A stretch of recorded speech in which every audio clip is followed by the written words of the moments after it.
Assalamualaikum warahmatullahi wabarakatuh.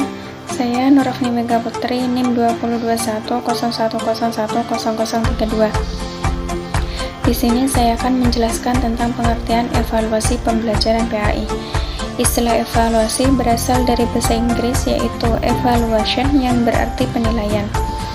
Evaluasi merupakan suatu proses untuk menggambarkan peserta didik dan menimbangnya dari kualitas, segi nilai dan arti.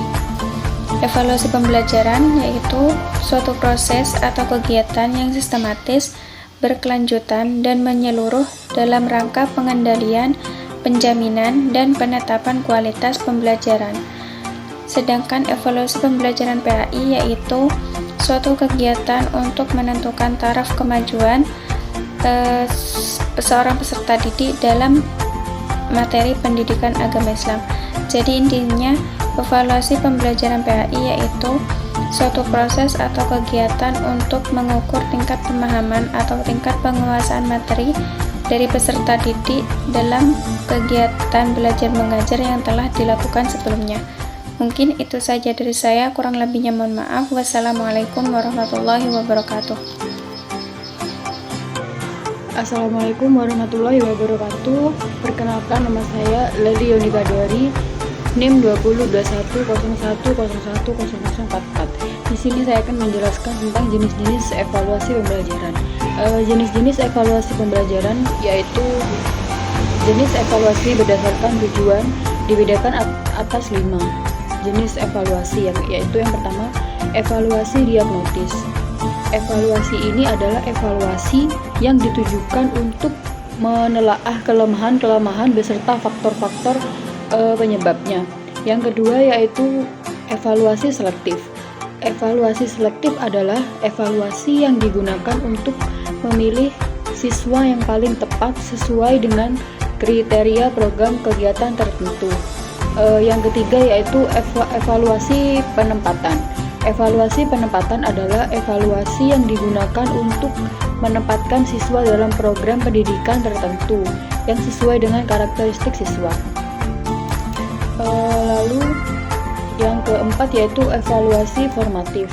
Evaluasi formatif adalah evaluasi yang dilaksanakan untuk memperbaiki dan meningkatkan proses belajar dan mengajar.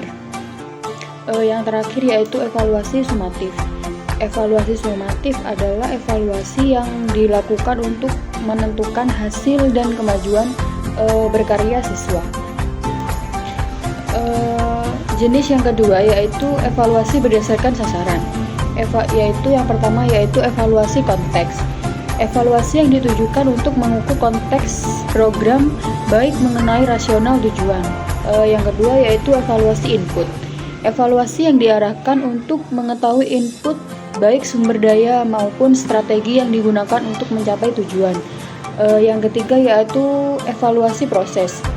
Evaluasi yang ditujukan untuk melihat proses pelaksanaan baik mengenai kelancaran proses, kesesuaian dengan rencana, faktor pendukung, dan faktor hambatan yang muncul dalam proses pelaksanaan dan sejenisnya. Yang terakhir yaitu evaluasi hasil dan produk. Evaluasi yang diarahkan untuk melihat hasil program yang dicapai sebagai dasar untuk menentukan keputusan akhir, diperbaiki, dimodifikasi, ditingkatkan atau dihentikan. Lalu jenis evaluasi berdasarkan lingkup kegiatan pembelajaran. Yang pertama yaitu evaluasi program pembelajaran. Evaluasi yang mencakup terhadap tujuan pembelajaran, isi program pembelajaran, strategi belajar mengajar. Lalu yang kedua yaitu evaluasi proses pembelajaran. Evaluasi yang mencakup kesesuaian antara proses pembelajaran dengan garis besar program pembelajaran yang ditetapkan. Yang ketiga yaitu evaluasi hasil pembelajaran. Evaluasi hasil pembelajaran mencakup tingkat penguasaan siswa terhadap tujuan pembelajaran yang ditetapkan. Jenis evaluasi yang terakhir yaitu jenis evaluasi berdasarkan objek dan subjek evaluasi berdasarkan objek. Yang pertama yaitu evaluasi input. Evaluasi terhadap siswa mencakup kemampuan kepribadian, sikap, dan keyakinan. Yang kedua, evaluasi transformasi. Evaluasi terhadap unsur-unsur transformasi proses pembelajaran antara lain materi, media, metode, dan lain-lain. Berdasarkan subjeknya yaitu evaluasi internal. Evaluasi yang dilakukan oleh orang dalam sekolah sebagai evaluator, misalnya guru. Yang terakhir yaitu evaluasi eksternal. Evaluasi yang dilakukan oleh orang luar sekolah sebagai evaluator, misalnya orang tua dan masyarakat. Sekian dari saya. Saya ucapkan terima kasih. Wassalamualaikum warahmatullahi wabarakatuh. Assalamualaikum warahmatullahi wabarakatuh. Perkenalkan, nama saya Nanda Farha Umniah, NIM 20210101025. Di sini saya akan melanjutkan penjelasan dari rekan saya yaitu Leli mengenai tentang macam-macam evaluasi dalam pembelajaran. Macam-macam atau jenis evaluasi dalam pembelajaran sebetulnya sangatlah bergantung dari pembeda atau dikotomi apa yang digunakan dalam membedakan jenisnya. Namun pada umumnya evaluasi dalam pembelajaran biasa dibagi dari segi teknik terlebih dahulu, kemudian masing-masing teknik ini akan memiliki penilaian dan alat penilaian yang berbeda pula. Teknik evaluasi dibagi menjadi dua, yaitu teknik tes dan teknik non-tes. Yang pertama, evaluasi tes atau teknik tes. Tes merupakan suatu alat pengumpul informasi, tetapi jika dibandingkan dengan alat-alat yang lain, tes bersifat lebih resmi karena penuh dengan batasan-batasan. Tes mempunyai fungsi ganda, yaitu untuk mengukur peserta didik dan untuk mengukur keberhasilan program pengajaran.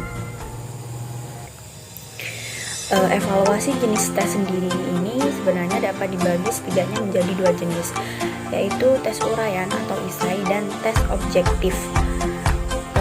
Yang pertama, tes bentuk uraian atau isai. Disebut bentuk uraian karena menuntut peserta didik untuk menguraikan atau mengorganisasikan dan menyatakan jawaban dengan kata-katanya sendiri dalam bentuk teknik dan gaya yang berbeda satu dengan yang lainnya. Dilihat dari luas atau sempitnya materi yang dinyatakan, bentuk tes uraian dapat dibagi menjadi dua jenis, yakni tes uraian terbatas dan uraian bebas. Tes uraian terbatas. Dalam menjawab soal bentuk uraian terbatas, peserta didik harus mengemukakan hal-hal tertentu sebagai batasan-batasannya. Walaupun kalimat jawaban peserta didik itu beraneka ragam, tetap harus ada pokok-pokok penting yang terdapat dalam sistematika jawabannya sesuai dengan batas-batas yang telah ditentukan dan dikehendaki dalam soalnya. Kemudian yang kedua yaitu uraian bebas. Peserta didik bebas untuk menjawab soal dengan cara dan sistematika sendiri. Peserta didik bebas mengemukakan pendapat sesuai dengan kemampuannya. Oleh karena itu, setiap peserta didik mempunyai cara dan sistematika yang berbeda-beda, namun guru tetap harus mempunyai acuan dan patokan dalam mengoreksi jawaban peserta didik nanti. Kemudian yang kedua yaitu ada tes objektif. Tes objektif merupakan pengukuran yang berdasarkan pada penilaian atas kemampuan siswa dengan soal menjelaskan jawaban yang benar atau yang salah, soal dengan bobot nilai yang tetap. Dalam tes ini, subjektivitas guru ketika melakukan pemberian nilai tidak ikut ambil bagian atau ikut berpengaruh. Terdapat beragam macam tes objektif meliputi beberapa jenis, di antaranya yaitu tes pilihan alternatif, tes pilihan ganda, tes objektif menjodohkan, tes bentuk benar atau salah. Kemudian yang terakhir ada evaluasi non-tes. Evaluasi non-tes merupakan penilaian yang mengukur kemampuan peserta didik secara langsung dengan tugas-tugas yang real. Evaluasi non-tes memiliki sifat yang lebih komprehensif, artinya dapat digunakan untuk menilai berbagai aspek dari individu, sehingga tidak hanya untuk menilai aspek kognitif, tetapi juga aspek afektif, dan psikomotorik yang dinilai saat proses pembelajaran berlangsung.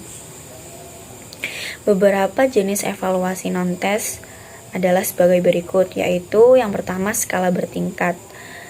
Skala menggambarkan suatu nilai yang berbentuk angka terhadap sesuatu hasil pertimbangan, seperti Oppenheim mengatakan, maka satu skala selalu disajikan dalam bentuk angka. Kemudian yang kedua ada angket, ada daftar cocok, wawancara, pengamatan, atau observasi.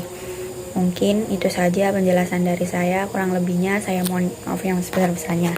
Assalamualaikum warahmatullahi wabarakatuh.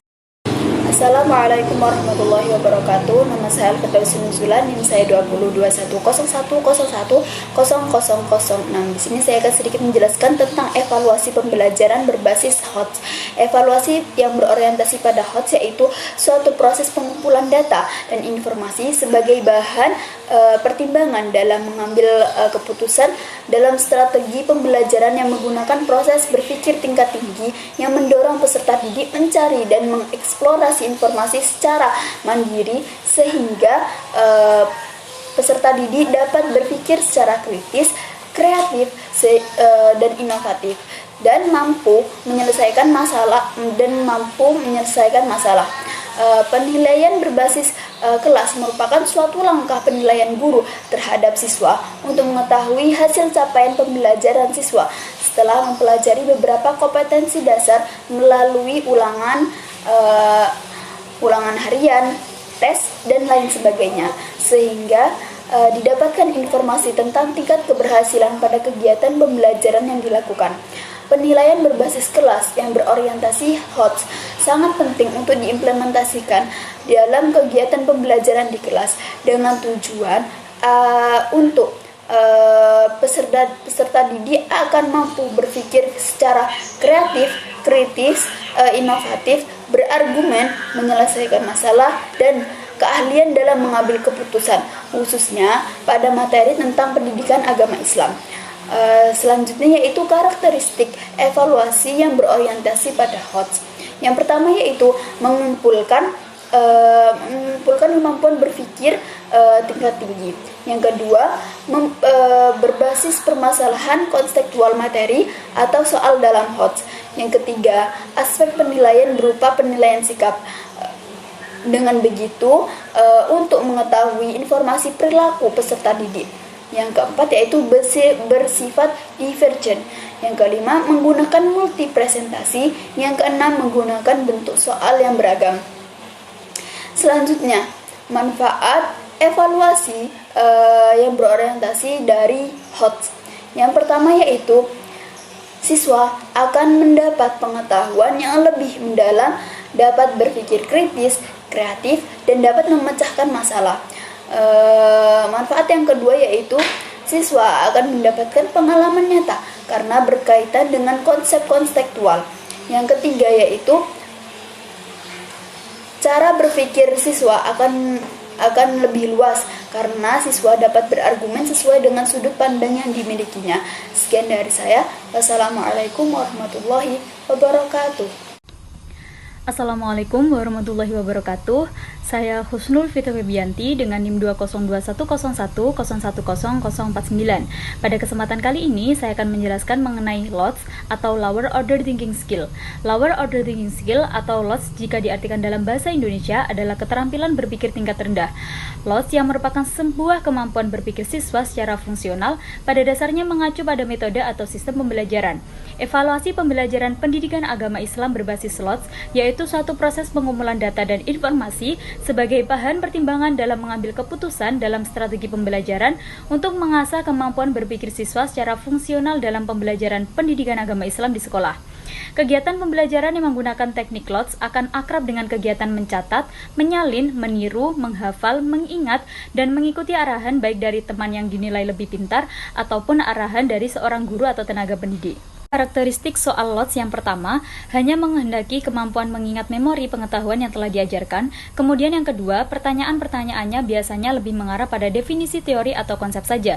Yang ketiga, bentuk soalnya juga disampaikan secara eksplisit sehingga sangat mudah bagi kamu untuk mengetahui jawaban benar ataupun salah. Dan yang terakhir adalah umumnya dalam bentuk pertanyaan yang tertutup. Selanjutnya, kelebihan dan kekurangan dari LOTS. Yang pertama, kelebihan dari LOTS yaitu lebih fokus pada satu materi. Yang kedua, metode pembelajarannya memakai metode mengingat atau menghafalan saja. Selanjutnya yang ketiga, lebih memudahkan untuk berpikir hal-hal yang bersifat eksplisit. Dan yang terakhir adalah